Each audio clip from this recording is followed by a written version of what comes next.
അപ്പോൾ ഇതേ മഴയെത്തി എന്ന് പറഞ്ഞാൽ കേരളത്തിൽ കേട്ടോ. നല്ല മഴ ഉണ്ട്. രാത്രിയിലൊക്കെ നന്നായിട്ട് കാറ്റ് വീശുന്നുണ്ടായിരുന്നു. അതായിരുന്നു ഇപ്പോഴത്തെ ഒരു കാലാവസ്ഥ. അതാണ്. അപ്പോൾ എല്ലാവരുടെയും നാട്ടിലൊക്കെ മഴയുണ്ടല്ലോ. നമ്മുടെ പ്രവാസി ചേട്ടന്മാരെ നിങ്ങളിങ്ങനെ മഴയെ ഓർത്തിരിക്കുക. നാട്ടിൽ വരുമ്പോൾ മഴ പെയ്യട്ടെ കേട്ടോ. അപ്പോൾ പിന്നെ ഇന്ന് പ്രധാനപ്പെട്ട ഒരു കാര്യം പറയാണ്.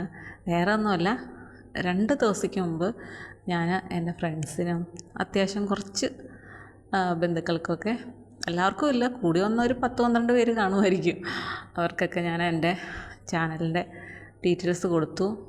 കുറച്ച് പേരൊക്കെ കണ്ടു. കാണാൻ ഒരുപാട് പേരുണ്ട്. കാരണം എല്ലാവരും തിരക്കുള്ളവരാണ്. എനിക്കറിയാം. ജസ്റ്റ് ഒരു സെക്കൻഡ് ഒന്ന് ടൈപ്പ് ചെയ്യാൻ ചിലപ്പം സമയം കിട്ടാത്ത ആളുകളുണ്ട്. അത്രയ്ക്കും ബിസി ആയിട്ടുള്ള ആളുകളൊക്കെ ഉണ്ട്. കാരണം വീട്ടുജോലി, കുട്ടികളുടെ കാര്യം, ജോലി എല്ലാം നമുക്കറിയാം. അതുകൊണ്ട് എനിക്ക് അതിനുള്ള ഒരു പരാതിയില്ല കേട്ടോ. ആരെയും കേൾക്കാം. പിന്നെ കേട്ടവരെ എല്ലാം ഒരുപാട് നിർദ്ദേശങ്ങൾ നൽകുന്നുണ്ട്. അതിൽ എൻ്റെ നാട്ടിലെ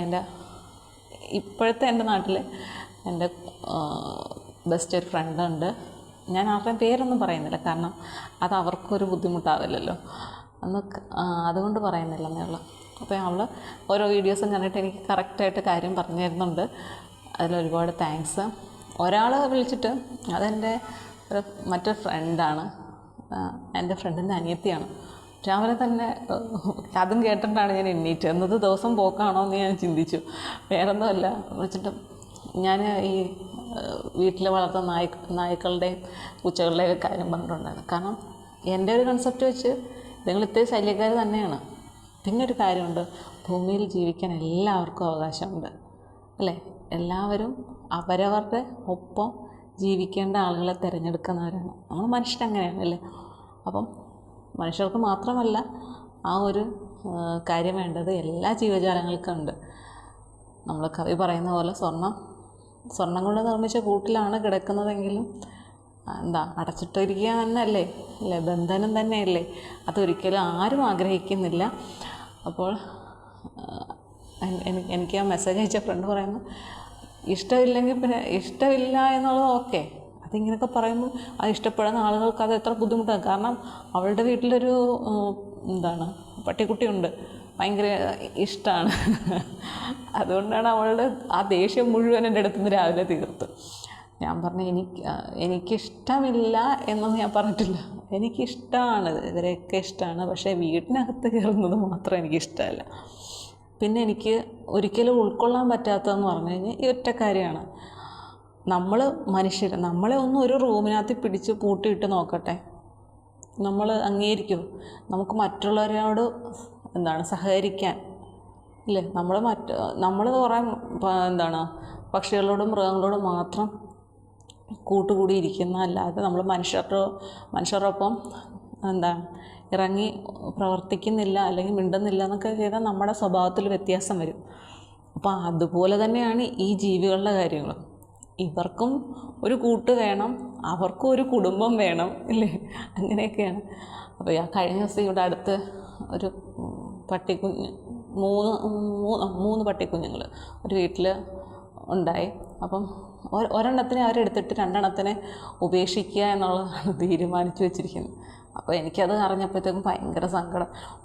ഞാൻ പറഞ്ഞു, ചേച്ചി അങ്ങനെ ചെയ്യില്ല ചേച്ചി, നിങ്ങളൊരു വീടുണ്ടാക്കിയിട്ട് അവരെല്ലാവരെയും കൂടെ ഒരുമിച്ച് താമസിപ്പിക്കുക.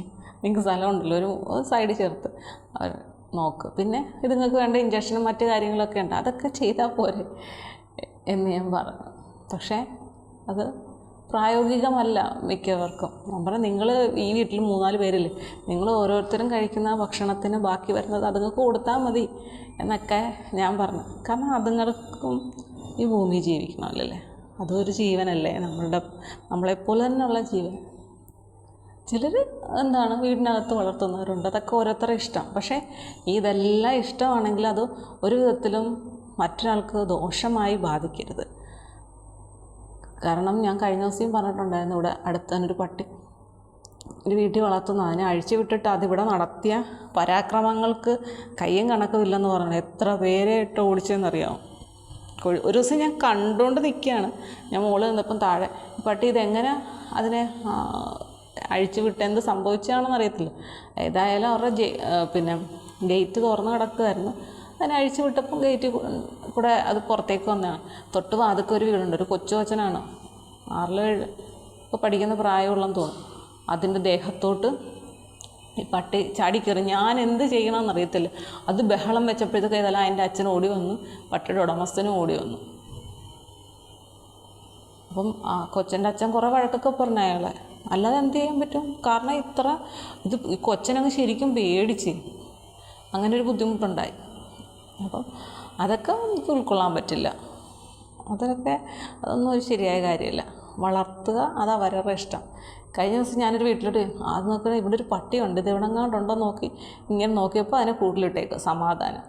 എന്താ ഇങ്ങനെ നമുക്ക് മനുഷ്യരുടെ ഒരു വീട്ടിലേക്ക് ചെല്ലുമ്പോഴത്തേക്കും നമ്മൾ ആദ്യമേ നോക്കുന്നത് ഇപ്പം പട്ടി ഉണ്ടോ എന്നുള്ളത് തന്നെയാണ്. റോഡിൽ കൂടെ നടക്കുന്ന കാര്യം പറയണ്ട. അത് നമുക്ക് ഈ റോഡിൽ നടക്കുന്ന പട്ടികളുടെ കാര്യം നമുക്ക് ഒന്നും പറയാൻ പറ്റത്തില്ല, എപ്പോഴാണ് നമുക്കെതിരെ തിരിയുന്നത്.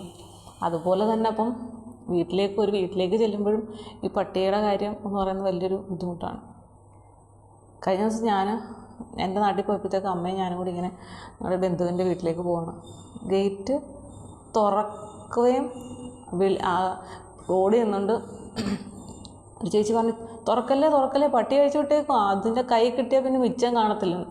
ഞാൻ പറഞ്ഞു അപ്പോൾ എൻ്റെ കൈ കുഞ്ഞുമുണ്ട്, അമ്മയും ഞാനും ഒക്കെ ഉണ്ട്. അപ്പം ദൈവം ചേച്ചി ഇപ്പം പറഞ്ഞത് കാര്യമില്ല, ഇല്ലെങ്കിൽ ഞങ്ങളിപ്പം ഗേറ്റ് തുറന്ന് അകത്ത് കയറിയേനെന്ന് പറഞ്ഞു.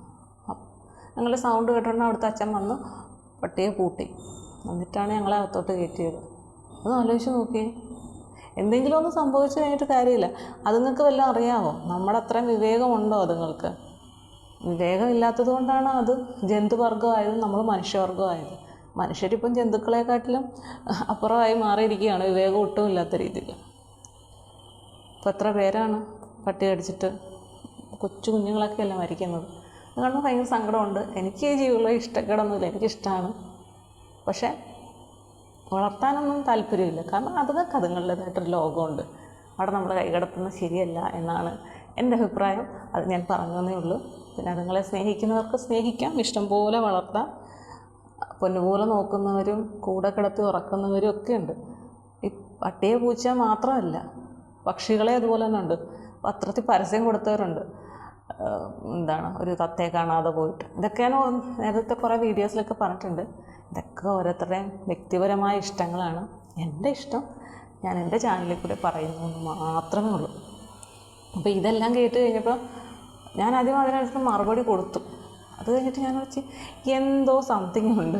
കാരണം അവളിപ്പം പ്രഗ്നൻ്റാണ്. അതുകൊണ്ട് തന്നെ ഞാൻ ആദ്യമേ പിന്നെ ഞാൻ ആലോചിച്ചു, അവൾ എത്ര ഇതായിട്ട് പറഞ്ഞല്ലോ, എന്ത് പറ്റി? അപ്പോൾ ഇച്ചിരി ഒരു ഒറ്റയ്ക്കിരിക്കുന്നതിൻ്റെ ഫീലിംഗാണ്.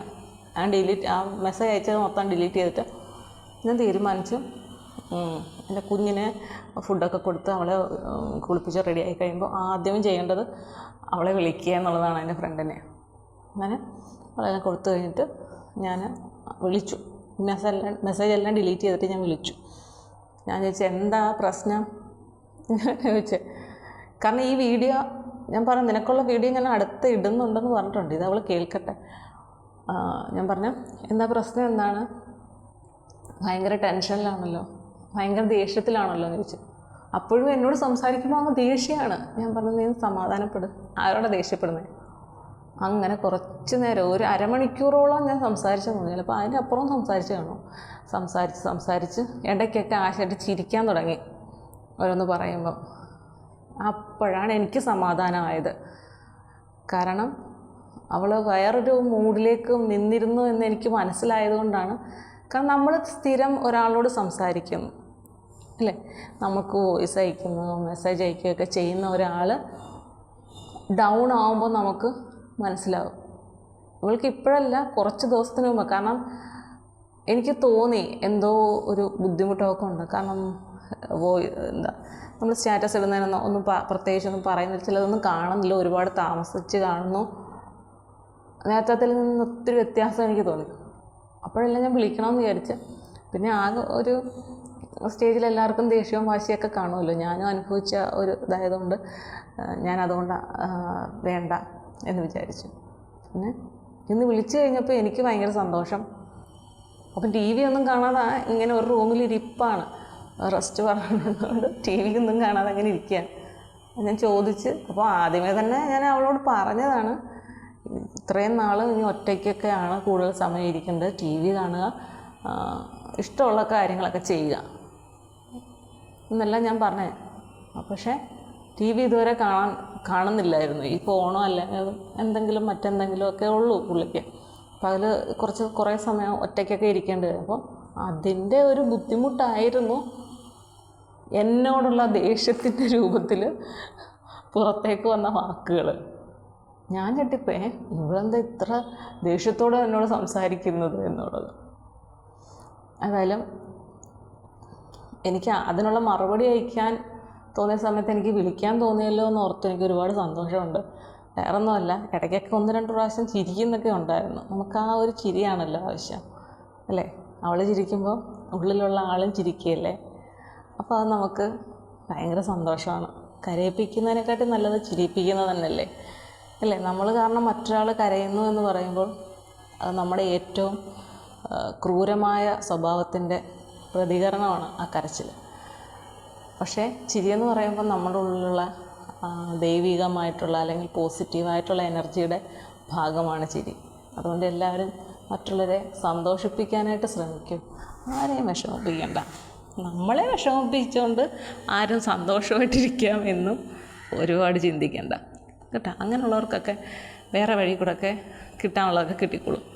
അപ്പോൾ എൻ്റെ ഫ്രണ്ടേ, നിൻ്റെ പേര് ഞാൻ പറയുന്നില്ല, നീ ഇപ്പോൾ ഹാപ്പി ആയിരിക്കുമെന്ന് വിചാരിക്കുന്നു. ഹാപ്പി ആയിട്ടിരിക്കൂ. കുറച്ച് നാളൂടെ ഉള്ള ഈ ഒരു ഒറ്റപ്പെടലൊക്കെ. ഇനി ഇടയ്ക്കിടയ്ക്ക് ഞാൻ വിളിക്കാം. നിനക്ക് എന്തെങ്കിലും ഒരു വിഷമം, ഒരു ബുദ്ധിമുട്ട് തോന്നിയാൽ തീർച്ചയായിട്ടും എന്നെ വിളിക്കുക.